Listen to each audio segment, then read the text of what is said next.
Hey there, and welcome back to the Second Lunch Podcast. My name is Chris Moran, your host, with my co-host Kolpy. Cole, I'm currently at war with my home.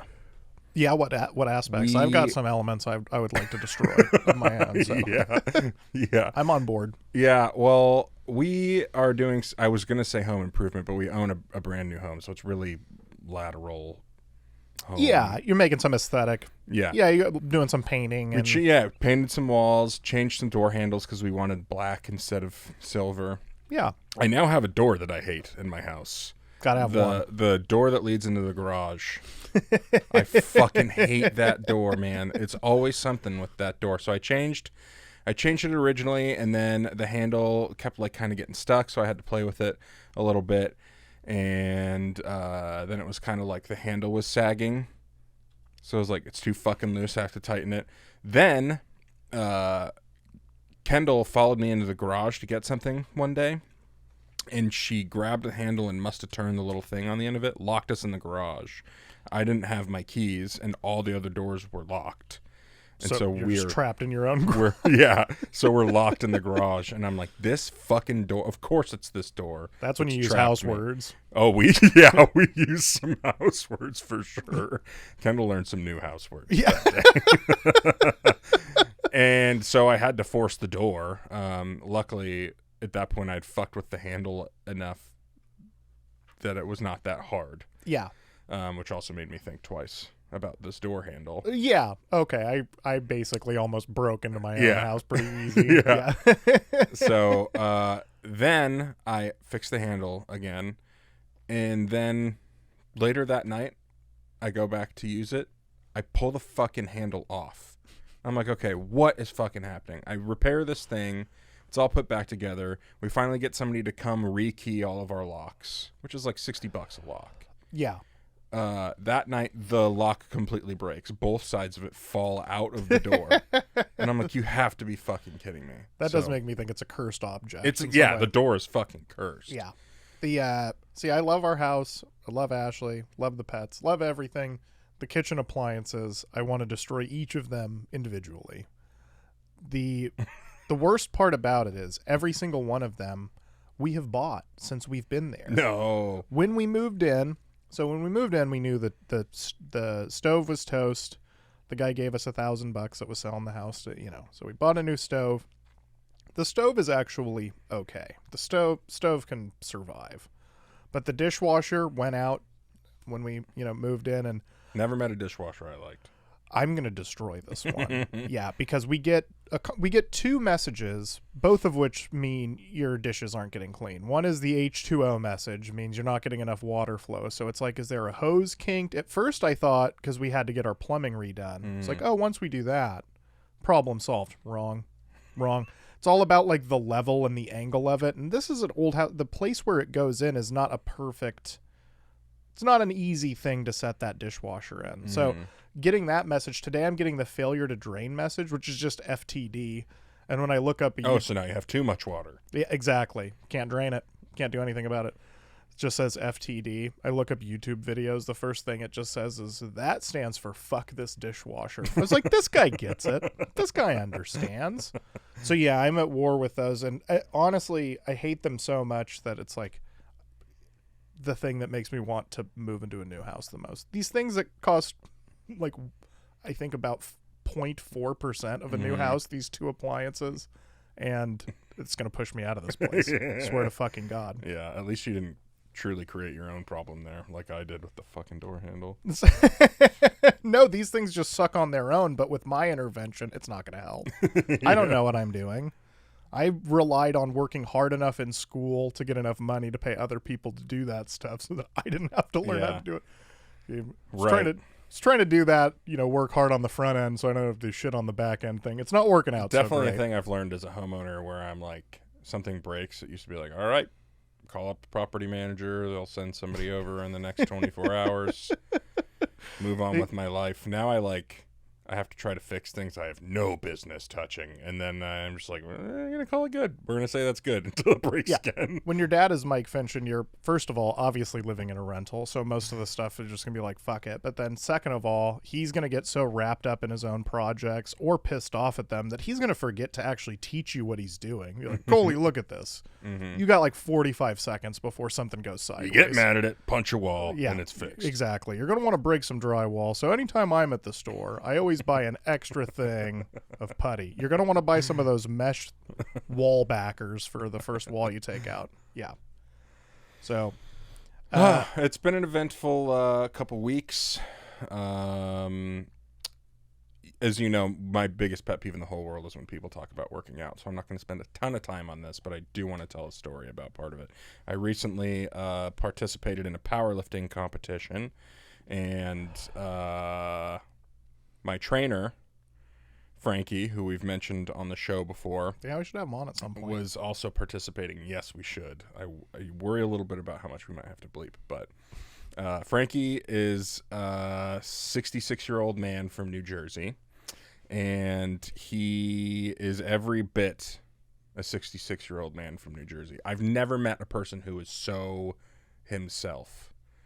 But Frankie was giving me some advice before the competition because it was the first one I'd ever done. And it got in my head. I couldn't stop thinking about it all week. So the last time we lifted before the actual competition was Monday. You just hit your opening lifts, and it's pretty easy breezy. Then you're not supposed to work out the rest of the week. Right, kind of. Which was hard because I'd been training really hard for several months. And so all I had was Frankie's words in my head, and this is what he said. He's like, "Yo, Chris, buddy, for the competition, just bring, go ahead and bring just another pair of underwear, in case you get to you're lifting really heavy. You don't want to get to the bottom, squirt one out, and you got shit in your pants all day." You don't want that. So just bring another pair of underwear. Squirt one out at the bottom has stuck with me so much. Yeah, because even as a non-lifter, you know exactly what he's describing. At the bottom, like, at the crux of my squat. I just won't eat Chipotle that day. I had not had any concern about that prior, and then it was all I could think about the rest of the week. Am I going to... Because you know how I am. I don't even like to use public bathrooms for peeing, let alone going number two. I actually found out that there's a German word for me, Heimscheiße, which means it literally translates to home shitter. Yeah, that's a pretty straight Perfect. To the point. That is Heimscheiße right here, big time. Also, Alki Beach, those shitters are not really fit for human use. Those were And so the wet. prospect of not just shitting in public, but shitting myself on a beach in front of a bunch of people. Yeah, people that are actually looking at you. You didn't just shit yourself on that. You're in front of onlookers, New fear I'm unlocked. actively watching you, cheering you on. So I would have, depending on the blowout, would have seen the whole thing. Yeah. I did like that, actually. I'll say this. I was worried there would be some nerves. No nerves at all. I mean, I was just prepared. I knew what I was going to lift. Like, I wasn't really scared. I did kind of like being objectified a little bit, though. It's been a long time since that's happened to me. I mean, the guy who's running it, his name's Bull Stewart. You should look up his YouTube videos. It's fucking crazy. He used to like deadlift and squat 800 plus pounds. He's just a monster. And that's the guy you want running the show. Yeah, he was definitely running the show. And as I told you, I was trying to spend the entire time like staying pissed off because I like lift better when I'm like I have something to be mad about, as small and trivial as it may be. But everybody was fucking really nice, including Bull. And I'm like, Bull gets behind you and he's like spotting you, and it's just like, I don't know. He's such a coach. Like, you can tell he's like a trainer. Yeah. It makes you feel good. You hear Bull behind you, like, yeah. Yeah. It's like, well, fuck. But yeah, it was really funny. Hey, you were able to still hit your numbers despite not being mad. And with a name like Bull, you should be getting people a little bit more upset. Yeah. But not going to criticize anybody being really friendly. Also, Grape Juice, really nice guy. Yeah. There were some characters there, man. Yeah. There was a guy there who didn't have legs from, I think it might have been above the knee, but certainly the knee down, both legs. He also only had thumbs on his hands. Not sure why, but that was the case. And he was bench pressing. Yeah, Matthew. I think he set a record for disabled lifters in his respective There was a lot of weight records class. that day. Frankie set 14 state, national, and world records that day. Bananas. Very impressive. Insane. Yeah, it was very cool. Yeah. I was kind of thinking, I don't know. I've heard that people at those events are really nice, and I know that like weightlifters, that takes a lot of patience to put on that kind of muscle. Like, typically there's going to be patient people. Typically patient people are pretty nice, but I still didn't know what to expect going in. Right? You never know. I mean, I ordered the biggest gyro I've ever had in my life, and no one ridiculed me for it while I was eating it there. Yeah, I don't know. We tend to vilify like big, strong people, make them seem like they're angry, and maybe it's because I listen to death metal as I'm. I do think that there are some people that are like that in the gym. I think those people, competition driven, very focused on their own whatever. Right. There's some folks that are truly roided out and pretty nuts in the gym. A lot of yelling, a lot of just dropping the weight unnecessarily. Like, man, I'm just trying to. They're peacocking. They're just being loud. Look what I picked up. Yeah, and you weren't strong enough to put it down. Fucking idiot. Also, I mean, I could just drop a 45-pounder, make plenty of noise. Like if I drop Doesn't it at mean the right you angle. lifted it. I'm just knocking shit over like a cat. I was pushing machines over. Making tons of noise. That kind of reminds me of when so I had been training for powerlifting like 10 years ago, tore my ACL.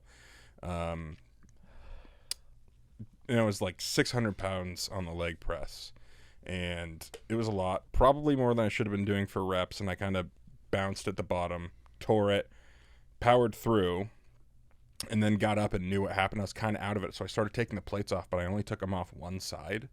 But I had my headphones in, and so people are watching this happen, but I'm like in my head, like, what just happened? Am I hurt? I'm taking the plates off one side, but that means there's soon to be 0 pounds on one side and like 310 on the other. Yeah. And there's a woman on the machine next to me, and that thing's about to hit her, and the guy who ran the gym came over and fucking saved me. And he was a simple guy. I remember, but he knew I did stand up, which this happens to me all the time. I'm so glad they didn't mention it at the competition. They did mention me being a Packer fan, which actually went over better than I thought it would. Well, there were like 6 of us there. So. But yeah, Lonnie, the guy who ran that gym, was like, because this woman was like in a cast. And he's like, you almost got her other leg. You should do a joke about that. I was like, that'd be the worst fucking joke. Yeah, you're going to have to workshop that one for a little bit. Yeah. Almost crippled this person. Dude, that's kind of a harsh joke. I don't know. I don't see why. So in honor of football season, I wanted to talk about, I don't know, I was thinking about, just for our segment that we're actually not going to do today, Would I Lie to You? I've been thinking about just kind of interesting things that have happened to me in my life. Turns out I've done a lot of stupid stuff, and I think the people who do as much stupid stuff as I do don't also tend to have a good memory, but I have a pretty good memory, and so I've retained a lot of these. I want to talk about the time I met Mark Chmura when I was in 5th grade. Mark Chmura was a all-pro, 3-time Pro Bowl tight end and Super Bowl champion for the Green Bay Packers, and I was visiting Wisconsin one summer, and we were coming back from Miller Park. First time I ever went to Miller Park was actually when they were filming Mr. 3000 there. So they had a bunch of like weird cardboard cutouts in the stands. A lot of Bernie Mac show advertisements. Yeah. And my aunt was like, I know where Mark Chmura lives. And I'm like, I got to see that house. And so she's like, all right, we can drive past it. And so we're driving past, and I don't know why she suggested this, but she's like, should we like take some of his garbage or something? I was like, yeah, let's do it. I get out, I breeze right past the garbage can, which I'm sure at this point is extremely alarming to my mom and aunt who were in the car. Now, there's one thing about Mark Chmura here we need to mention. The reason he probably could have been a Hall of Fame player. He ran into some legal trouble. He wound up not being found guilty of it, but he was accused of doing something with a minor at a party across the street from his house, which was another house that my aunt pointed out. So you got to go to... That's why you want to go through the garden. So anyway, I walk up to the front door. A lot of time has passed. I walk up to the front door, and I'm sure my mom and aunt are like, holy shit, what the fuck is happening? I knock on the door. His wife answers. And I'm wearing a Bubba Franks jersey, too. I just remembered that part of this story. The guy who took his job after he left. And I was like, hey, is Mark here? Sure. Yeah, let me go get him. He comes. He's wearing a Pro Bowl shirt. And he's like, hey, man. And he invites me inside, like closes the door. I think he just want a thought I beer? was a kid from the neighborhood, you know? And so my aunt is in the car like, holy fucking shit. Like, with all that stuff that had happened, why he's not in the league, I'm now just in this guy's house. And he's like, why don't you come on down to the basement? You can see, he shows me his Super Bowl ring, helmet, his jerseys and stuff. Now my aunt storms into the house and starts trying to find me. She ends up in his bedroom, and his wife is like, what the fuck are you doing here? And she's like, I'm just looking for my nephew. And anyway. Also a big Mark Chmura fan. Yeah. Yeah. Also nice to meet you. And anyway, that is how I met Mark Chmura. Really nice guy. Wound up becoming a Milwaukee judge, actually. I remember my buddy who used to be a autograph chaser in his earlier years. So, wait outside the games or the hotels and, got dozens of autographs from a few stars, but also a few hilarious people to get autographs from. But I think at this point, Jim Edmonds played for the Angels, and they were in town, playing the Mariners, and he tried to get Jim Edmonds' signature. And Jim Edmonds is with a lady that's not his wife. That'll happen. And happened to me with Randy Johnson, actually. And I guess Jim Edmonds was also, at least on this occasion, but if I remember correctly, my friend had tried to get autographs a few times. Like, not the easiest guy to get autographs from in those circumstances, kind of prickly. But he basically walked past everyone, and then his squeeze said something like, yeah, blah, blah, blah, we don't have to sign things. And I guess that pissed him off. So he was like, then he like Signed angrily... everything. This guy's just angry. Has he got a lifting competition today or something? Shit. This guy's just got me pissed in the mood, off. yeah. Don't tell me what to do. All these kids told you what to do, and then I did. Well, you told me most recently, so now I'm signing 18 baseballs. So it is September now, which of course means Kendall has been obsessed with watching The Grinch every day for the last 3 months. Obsessed with The Grinch. A little early. Yeah, I think she's also scared of it too. I mean, you should be. Yeah, it's the Jim Carrey Grinch. It's a little intense. Yeah. But also, like, if I'm going to introduce her to the Grinch, this was my thought at Christmas time. I was like, if I'm going to introduce her to the Grinch, it's going to be the best one. I mean, I disagree that that's the best one, but it is great. The original cartoon version with the ridiculous songs is just too. Still got the songs in there. I personally think it's well, the I best mean, one. the songs that it was originally written for, and Right. that's a real special depiction. But so I show her that one, and soon thereafter she has her first nightmare. And we're like, I wonder what it could be. It couldn't be the fact that the Grinch is fucking scary and mean and yells and all the shit she's not used to. But it got me thinking about movies you saw when you were way too young to see them. You have any of those? I've got a million. The one I'm just gonna go with, easy one, Full Metal Jacket. You shouldn't be having. How old were you? 07. We were living in a basement apartment. I mean, all of these, saw Reservoir Dogs pretty early. It's like guy gets his ear cut off, and then you see the exposed ear flesh. The type of violence. It's not just a guy getting shot and he's like, bleh! Yeah. It's like a person's like finger gets cut off. Like, Jesus, that was realistic. Those are the ones that really stick with you. So, but yeah, Full Metal Jacket. That's probably my number one. I would also say From Dusk Till Dawn, because this is. The great thing about that movie is it starts like a Tarantino, just like shithead bank robbery heist movie thing. But then it turns into more of a vampire horror movie. So it's really inappropriate on two different levels for a child. So yeah, seeing that as like a 6 or 7 year old, that'd be my choice. Did you have any, or is Grinch for your daughter? Are you the one introducing this to your generation? Yeah, I don't know. I don't know. Probably something with boobs. When I found out about boobs, which was pretty early on, I was like, I want more of that. And well, that's not a very specific answer, Chris. Titanic. Can you give it a little bit more? takes you down a path. Yeah, that's also that one is. I just remember that being more of a sad movie. The boobs barely cushion the blow of the. I didn't really know what was 1,200 coming people at the dying. end. I was just like, well, this movie's long. And then there was boobs in the middle, which was like, all right, well, that's pretty cool. I mean, in fairness, you don't expect a movie that's about one of the great maritime tragedies to be also a romance. It's like where Pearl Harbor has a romance story, where you're just like, I thought this was about Pearl Harbor. Or even to that end, Armageddon, which is not based on... people couldn't be in love? I just don't want to see it. Yeah. I just don't care. Yeah. It's like when there's a love story in Godzilla. It's like, just don't...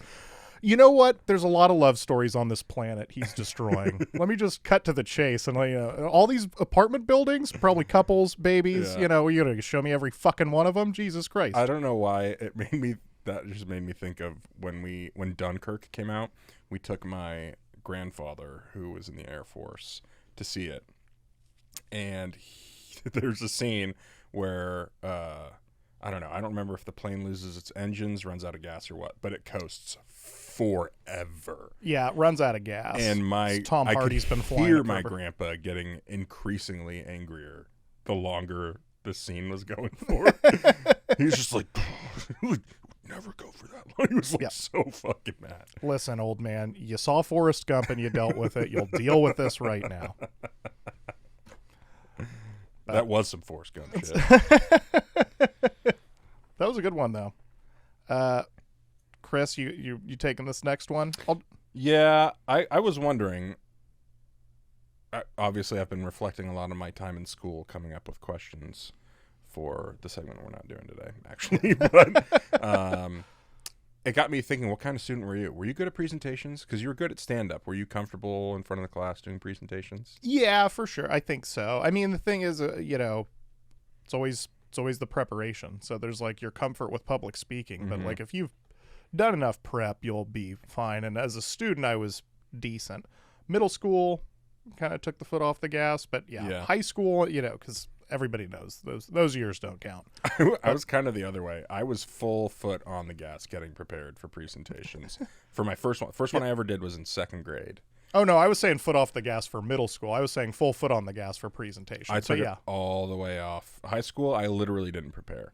I'd just be like, I know I need to hit these points. I know that there's a clock in the back. I'm going to bullshit my way through. Always did really well, though. I actually prepared more for stand-up than I did for my presentations. And I probably cared about it more. College, for that matter, too. Unfortunately, I really did not prepare. But my first presentation I ever did was in second grade. We did a state project. And I was a huge Elvis nerd at the time. And so everybody's presentations were pretty normal. Except for I decided to do it in a full Elvis costume. Jumpsuit, hair, glasses. I literally had walk-up music. I had somebody play 2001 Space Odyssey on a boombox in the back as I came in. Da, da, Zarathustra da, or whatever it's called. Yeah. Boom, boom, boom, boom, boom, boom. It was fucking awesome. And I like that Elvis is coming out to, again, Zarathustra. 2001 Space Odyssey is actually what he started his shows with in the 70s, believe it or not. Okay. Yeah, I was going to say, because, like, I think of Elvis, I don't think of his 70s years that much, because it's mostly a bummer. Yeah. And it's like 2001 came out in, like, 68, and it's like, no disrespect, but most of the good Elvis years are done by Before that point. Yeah, exactly. Yeah. But, yeah, fair point. The only other thing I remember about that is you had to, like, talk about, like, the main exports from that state, which Tennessee was like cotton, and so we're literally putting together like my trifold board for the presentation like the night before, and we're like, how the fuck do we show cotton on here? And my mom just took like a maxi pad and stuck it on there. That's pretty classic. See, presentations, I don't remember a ton of the ones that I did, but I remember being generally comfortable, but I also remember similar to that, like maybe stretching what the purpose was. Like when I was a sophomore taking Spanish class, they're like, yeah, one of the things we're going to do like once a month is you do like a mini biography in Spanish. Just gets you used to speaking Spanish in front of people. But I think that really to stretch the language, like the point was to choose some like different people that did different things. So like you've got to say, you've got to talk about singing in Spanish versus like he played baseball or whatever. I just chose boxers from Mexico and Puerto Rico every fucking month. And I never like spiced up the information at all. It was basically just like, yeah, he beat the shit out of these guys. He won these belts, like got into the Hall of Fame. Like just laundry list of accomplishments in Spanish. Is that my time? Am I burning the light? Can I get out of here? So that was Like, I don't think I did a bad job, but it was, I'm sure by the fourth one where it's like, oh my fucking God, Julio Cesar Chavez. Like, Jesus Christ. Oscar de la Hoya, he's from Los Angeles. Yeah. He's Mexican-American. You're really stretching this, Cole.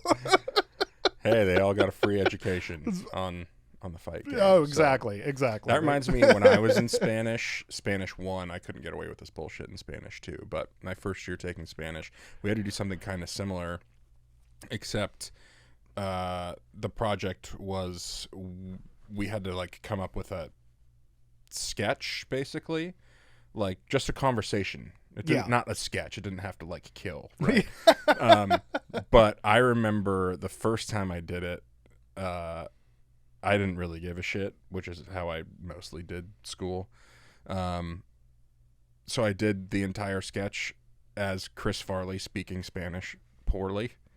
So I was like, "Yo, no hablo." Yeah, it's like you don't have to perfectly roll your R's and stuff in like high school Spanish, but they will get you for hablo, for sure. Yeah, or hablo. Jalapeno. Yeah. I was purposely saying the words wrong too, but then when I started doing Van Down by the River, my teacher just fucking lost it, and she was like, "You guys are done. You get an A. Like, just please stop."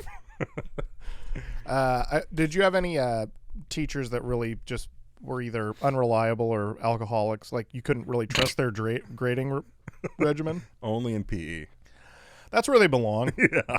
Yeah, we definitely had an alcoholic PE teacher. I remember asking him, Mr. Hunter at Ballard, we asked him for the score in cricket once. We were playing fucking cricket. 100. He just holds up two basically peace symbols like he's Nixon on the tarmac. Dude. And it was like the fifth inning of a game where no one knows how to play cricket. It's not 2-2, man. It's like 17 to 100. Like, so many runs have scored, Hunter. So fucking out of it. Yeah, but some of them cancel out. And... It's also the only guy I've ever seen do a monarch face in class because for some reason they had him proctoring the WASL, like the state administered exam.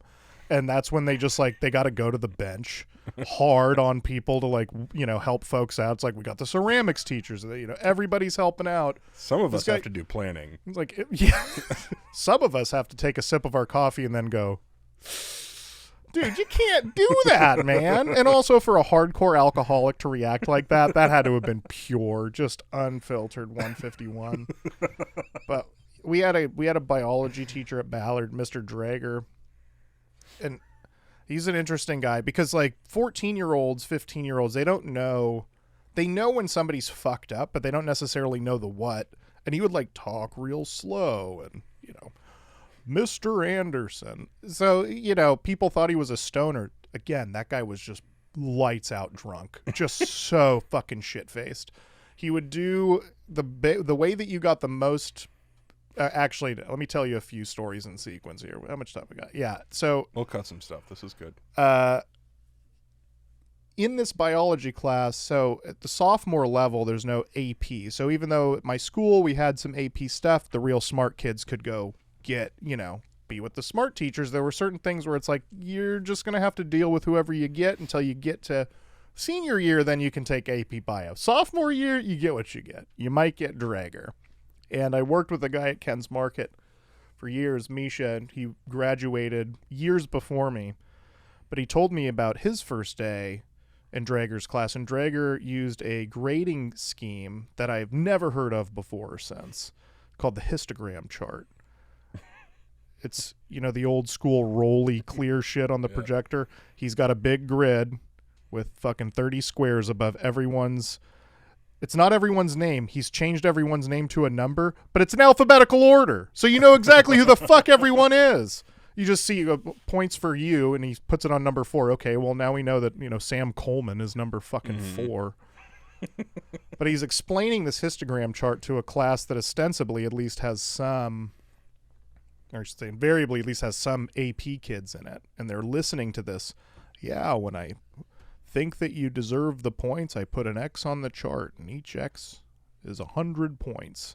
And you could just sort of see the terror washing over these students' faces that are used to any sort of conventional grading style. This guy rolls into class 12 minutes late. smells like weed because this is like the post-lunch 5th period class.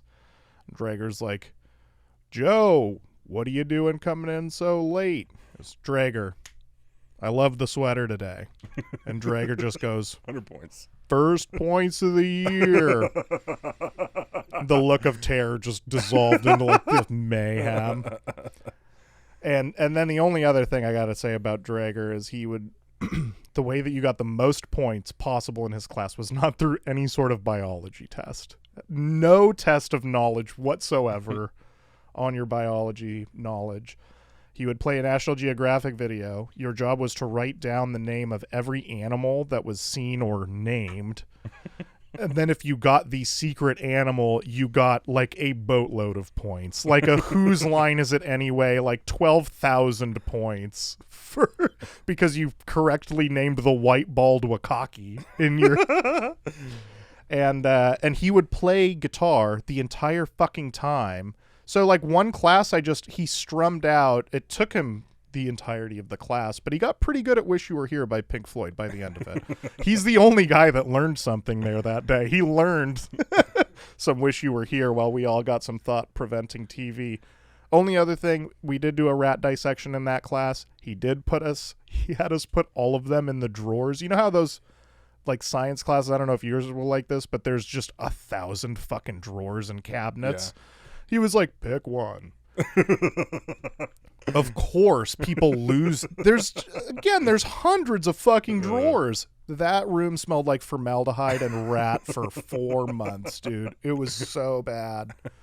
But yeah, that's my experience. Cover up the smell of vodka somehow. Oh man, you covered up the smell of everything. So the random points things reminds me of one of my PE teachers who I wound up being a TA for, which was really funny because PE teacher doesn't need a TA. And it really just meant I got to participate in whatever sports that I wanted to that day. It was, and if you didn't want to participate, yeah, it's like it was exactly, I could just do homework. Shit. It was really fun. I should have done that. But I earned that privilege because he would not have TAs. You had to ask, and the teacher would basically request, whatever. I took 4 of his classes my first 2 years in high school, and his grading system was very, very similar. You could just do something that mildly annoyed him. Moran, -1. And it was never reflected in the actual points, ever.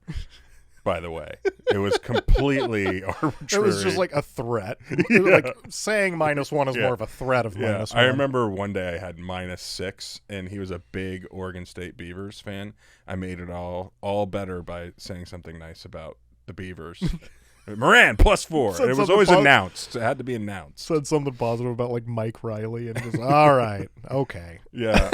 No, I had to be a little slick. It was about Nick Barnett, who was a Packer who played there. There you go. And so that was how I did it. Yeah. He was like, "Oh, this guy's genuine."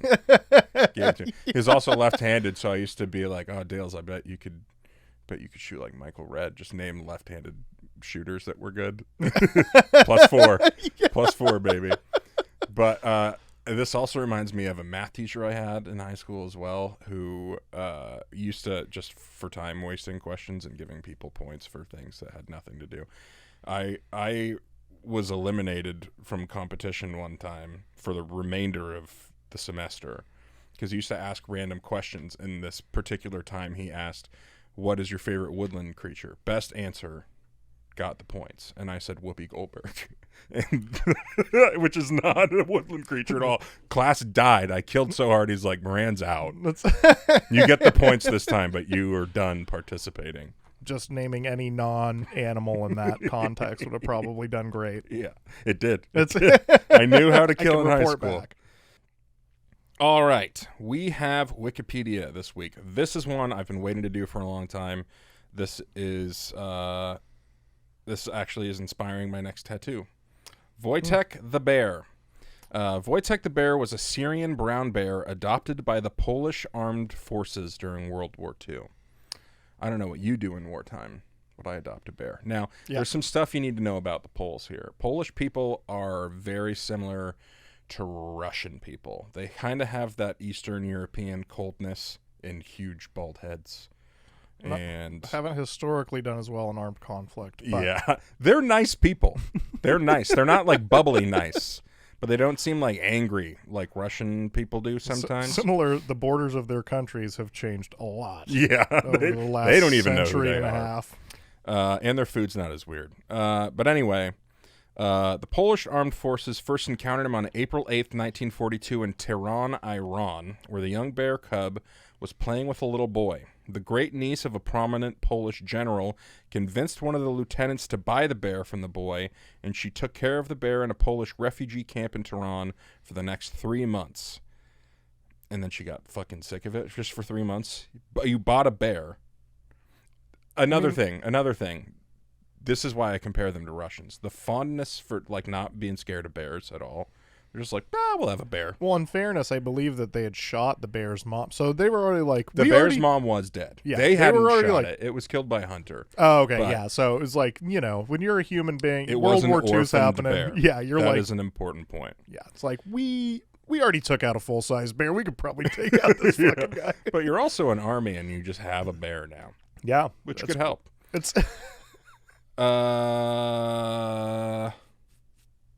For the next 3 months, after which he was donated to the 22nd Artillery Supply Company. The soldiers named him Wojtek, which is an old Slavic name still given in Poland today, which translates roughly to joyous warrior or he who enjoys war. Now, Cole, this is where it gets really Polish. Okay? The soldiers fed Wojtek condensed milk from an old vodka bottle and rewarded him with beer, which soon became his favorite drink. He enjoyed wrestling with the soldiers, slept with them if they were ever cold at night, marched with them on his hind legs, and even learned to salute. He drank coffee in the morning and smoked cigarettes, though his cigarette consumption more closely resembled eating them. yeah. A lot to unpack here. I like that they reused the vodka bottle. That in itself, Polish as fuck. I will say that, we could go down the road of, but World War II, it's like, how many receptacles do you really have for like feeding a bear? That's Like you're Especially when you're just like in Iran in a refugee camp. I guess that's fair. like he wasn't adopted during peacetime. He is in. But he where is- did the condensed milk come from? Well, because Oh, it's you mix it canned, with okay. yeah, right. my guess is that they had both powdered and like the pre-canned condensed stuff. Again, just to outline how Polish wrestling. Yeah. Wrestling with a bear. They do have a photo of it on his Wikipedia page too, of There's him wrestling with Yeah. like a younger. And marching on his Polish hind legs. I guess he just copied the soldiers, whatever they were doing. Yeah, he they would didn't then do fully it. train him to do all that stuff. Yeah. Some of it was just learned behavior. He could salute on command though, which is pretty cool. Yeah. Giving a bear coffee is bold. Yeah, these are clearly people that have known this bear from a young age because, yeah, that seems like playing with fire in a real. I mean, Right. coffee is, this is a low grade drug here. This is the cocaine bear story turned down. Does a bear shit from coffee? Because I would imagine so. That would be pretty Violently and voluminously. Soon, the unit Wojtek belonged to was reassigned to fight alongside the British 8th Army in Italy. Unfortunately, regulations of the British Army forbade the transportation of any pets or mascots. To circumvent this rule, Wojtek was drafted into the Polish Army as a private and listed on the roster of Polish Army soldiers. He literally had a salary. He was paid. Yeah. He had a serial number. I don't know what happened to his money. Yeah. I think they That's- fucked the guy over, personally. Well, I mean, bears, are they going to hit traditional retirement age? Like, he died at 21. And I'll say this, he was 5'11", 1,100 pounds. That is just too much for 5'11". If I That's- know anything. that's a big man. Yeah. That's a big gentleman. My but- 1,100 pound life. But he also, correct me if I'm wrong, he got to live out his days. We'll get there. Yeah. But Okay. yes. Well, since you jumped to this death age, I didn't know how far along we were going there. Well, I mean, we can get there now. It's not like a big reveal, but after the war, Wojtek spent the rest of his life at the Edinburgh Zoo. He was often visited by Polish soldiers who would throw him cigarettes to eat and responded happily when being spoken to in Polish. Yeah. He also recognized a lot of them, I think. Yeah. Yeah. He knew the He would old. wave and Yeah. salute, yeah. Yeah. During the Battle of Monte Cassino, I don't know. It's got 2 S's. I don't want to say it's casino. Don't know how to pronounce it. Wojtek transported 100-pound cases of artillery shells, never dropping any of them. Throughout the war, Wojtek was known for carrying crates that usually required the strength of 4 men, easily stacking them on trucks for transport. In honor of his service, Wojtek was promoted to corporal. God, wouldn't that fucking just... You've been working for your promotion to corporal in the Polish army for years. And they're like, we got to give it to this bear, man. There's a Brooklyn Nine-Nine where, like, Joe Latruglio's character gets, like, a city Medal of Honor at the same time as a police horse. So it's like him and Papa's mustache getting honored at the same time. Yeah, hard to live that down. And in the Polish army, and an emblem depicting a bear carrying artillery shells was adopted as the 22nd Company's official emblem. Nice. That's gonna be my tattoo. Nice, very good. They right over my heart. They where I've got my cat tattoo. They've got in Poland. They've got at least 12 different statues, and they are all different. Mm-hmm. One of them is him carrying an artillery shell. Yeah. Sometimes it's bombs. And one, he's just like standing in front of like an ammo crate, or I think his foot's on the ammo crate, like Captain Morgan style or something. It's pretty cool. But it's interesting because that wave started in like 2016, and it's like every year another one pops up. Yeah, I mean, why not? You know what? I bet it's a decent little extra tourist attraction. Who doesn't want a bear statue? Have you ever been past a brown bear car wash and you're just like, fuck yeah. I intend to go to Poland at some point for the World War II history minimum, so I'll go look at some Wojtek. Oh, yeah. You can see where my family's at. I think they're still in Warsaw. Yeah, see, all my folks are... My mom's side is from Slovakia, but, well, old Yugoslavia. But I don't know exactly where. I'll have to talk to my cousin who listens to the show in Brazil and find out. He did all the ancestry stuff. Oh, nice. But then, my dad's side, they never got that far east. Ireland and England.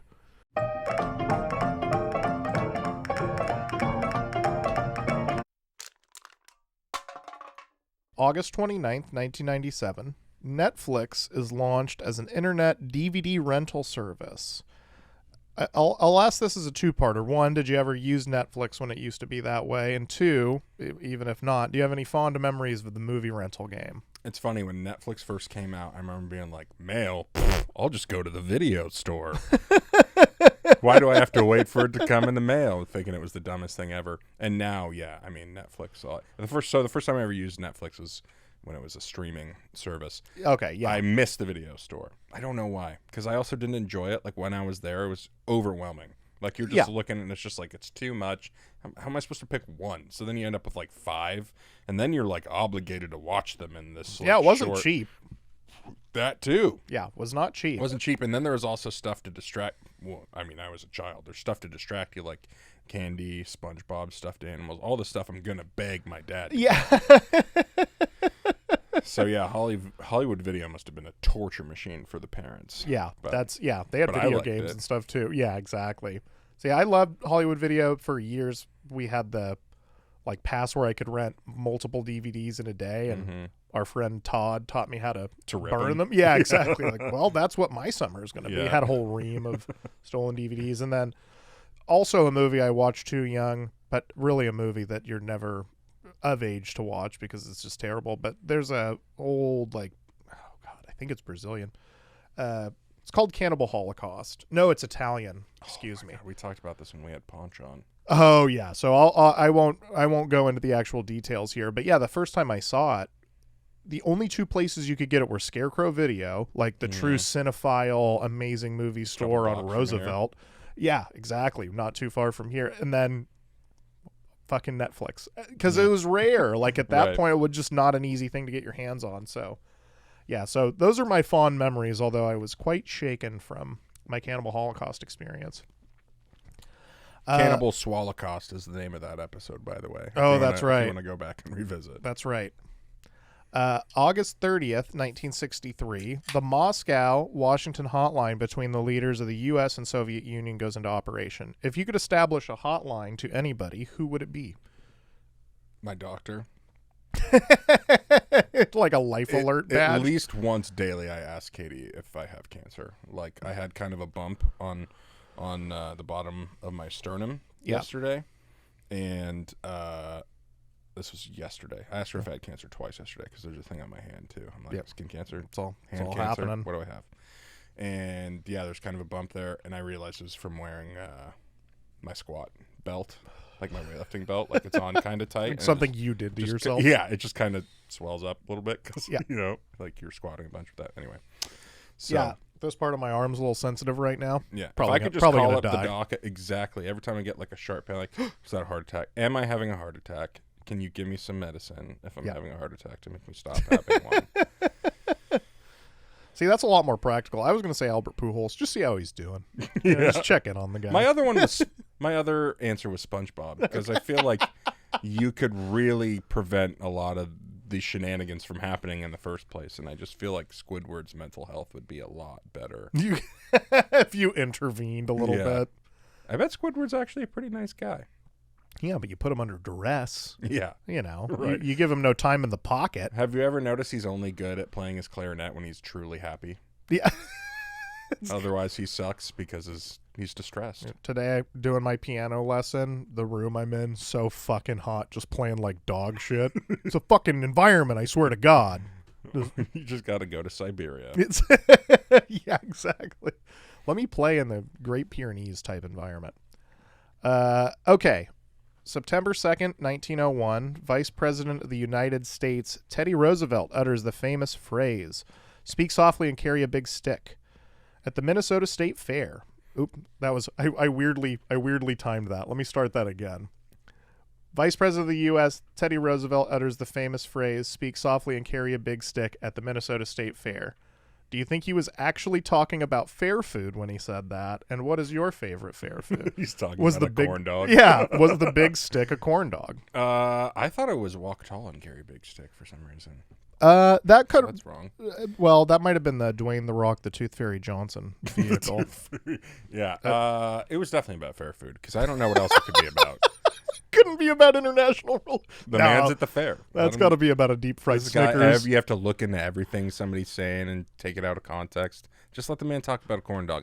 My favorite thing, elephant ear, big time. Elephant ear is really good, and that's also one of the few fair foods that probably dates back to fucking Teddy Roosevelt at the 1901. Because I do think that some of these, it's like I think the corn dog was only invented in the last I think your dad, my mom's older than the corn dog, but Yeah. but I think the elephant ear fried dough. Have you ever had a deep fried Oreo?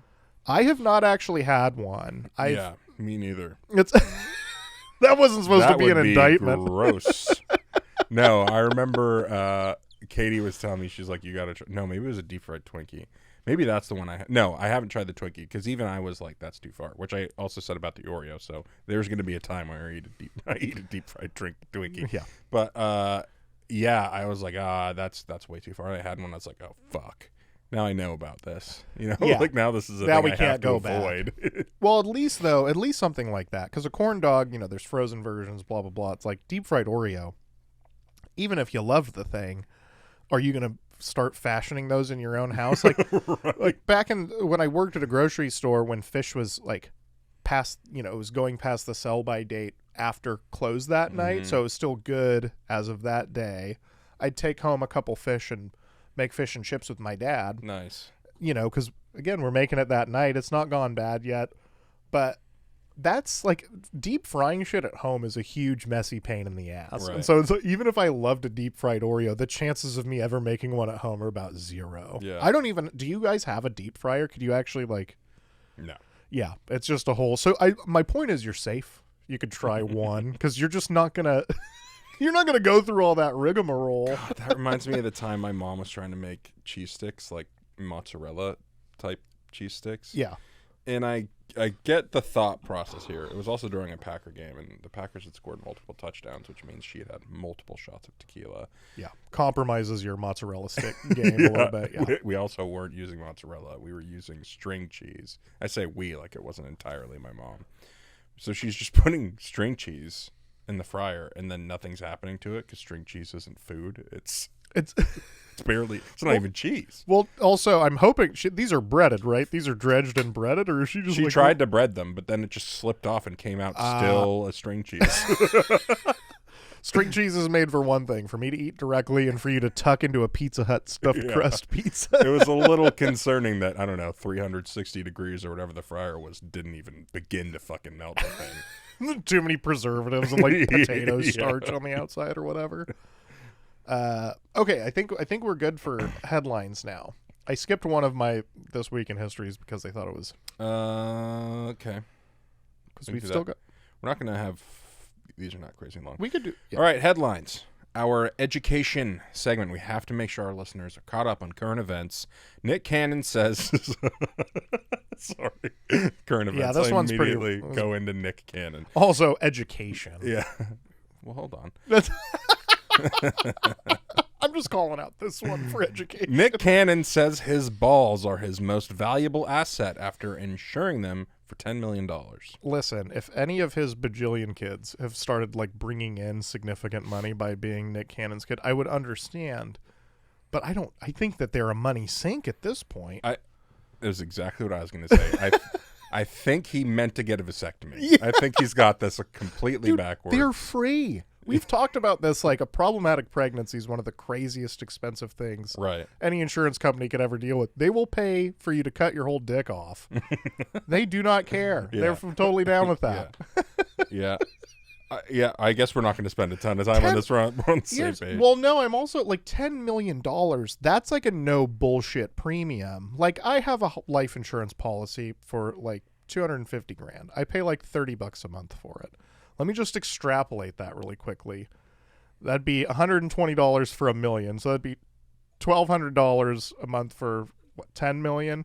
So you're just paying $1,200 a month for your nutsack. And under what pretext? And you know that never mind the child support he has to be paying. But where's this money coming from? How does Nick Cannon make money? Yeah, it's all those residuals from Wild and Out. This is one other thing that I think I'm struggling with this is like, insurance contracts have crazy things. Like, for example, I'll just name one offhand. They have what's called a force majeure clause. It's called like an act of God clause that can prevent the insurance company from being liable for things that were caused by certain scenarios. So, for example, like a life insurance policy could not be paid out if you die in an act of terrorism, potentially, depending on the way like the contract is phrased. God. Are we sure that your testicles getting lost was not an act of God? What if they were lost in a hurricane? Wouldn't it always be an act of God? A hurricane Depends certainly on how much is. You believe in God, I guess. A tornado rips your balls off, but somehow the rest of you... Listen, don't analyze it too hard. Tornado rips your balls off. Just I wish that could be the episode title so bad. Tornado rips your balls off. I'm just saying. Classic ball tornado. I've seen it 100 times. Just a targeted strike. I made it fine, but... Listen, Oklahoma and my testicles. Yeah. Oklahoma and my testicles. Just Oklahoma, also the testicles. Well, we're all praying like hell for Nick Cannon and his kids. Woman files for divorce after ChatGPT analyzed husband's coffee and suggested he was cheating. I'm just going to... This whole thing's too dumb for me to read, so I'm just going to give it to you very brief. This is a trend right now. People are submitting thrown away coffee grounds from their spouses and asking ChatGPT to analyze them to see if they're cheating. How do they analyze the grounds? That's what I'm fucking saying. It makes no sense. They don't have a little thing that goes and it tells you exactly. I'm going to say cheating. That's so fucking dumb. That's the dumbest thing I've ever heard. How could you base your whole life on... This is like... All right. This is not... Because some people believe in going to psychics and shit like that. This is like... That's a huge life decision to be making based on fucking nothing. I will go to a psychic before an algorithm. Right. Time. Give me the guy Mikhail with the fucking globe and shit on 15. Right. I've seen the tarot cards. I'm in. Comparatively, I'm in. Yeah. What, for sure. If I have to pick between one of these two things to decide my destiny, it's not fucking coffee grounds. Yeah, I'm just wondering what could be in my coffee grounds that could a make used Ashley condom? think. Yeah, exactly. Just jizz. Yeah. This coffee tastes terrible. Yeah. It's almost like you fucked a guy and jizzed in the coffee. Yeah, right. It is almost like that. Oh, God. It's alarmingly close to that. Now, this one I like. 20-year-old man discovers unclaimed territory and declares himself its president. In a bizarre viral Yeah. story, a 20-year-old man declared himself president of a small piece of unclaimed land.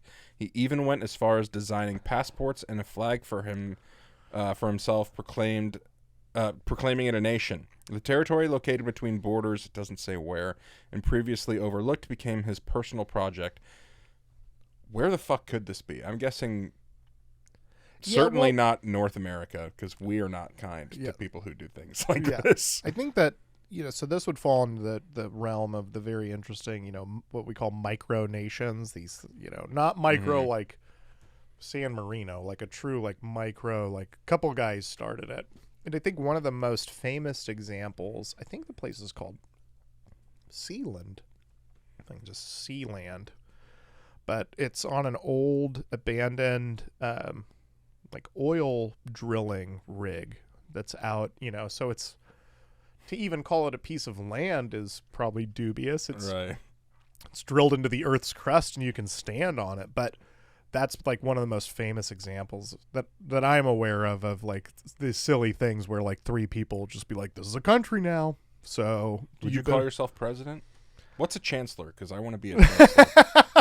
Chancellor, I think it's basically, prime minister. This is all in the same. Yeah.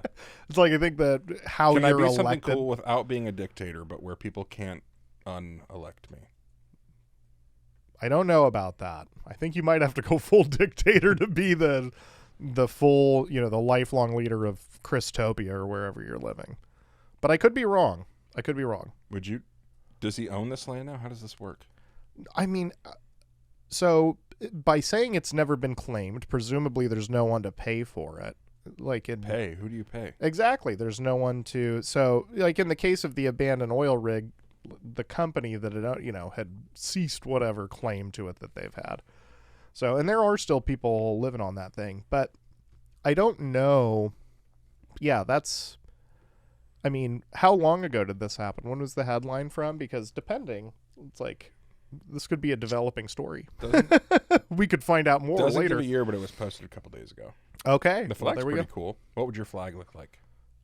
I've always liked Azerbaijan's flag. It's got the blue, red, green. Okay. Yeah, it's one of those random things. That Blue, red, and green. Yeah, well, I'm not saying those are my three favorite colors, but the way they've got them layered and their like choice of, Mine would the be actual a shades. Houston Oilers flag.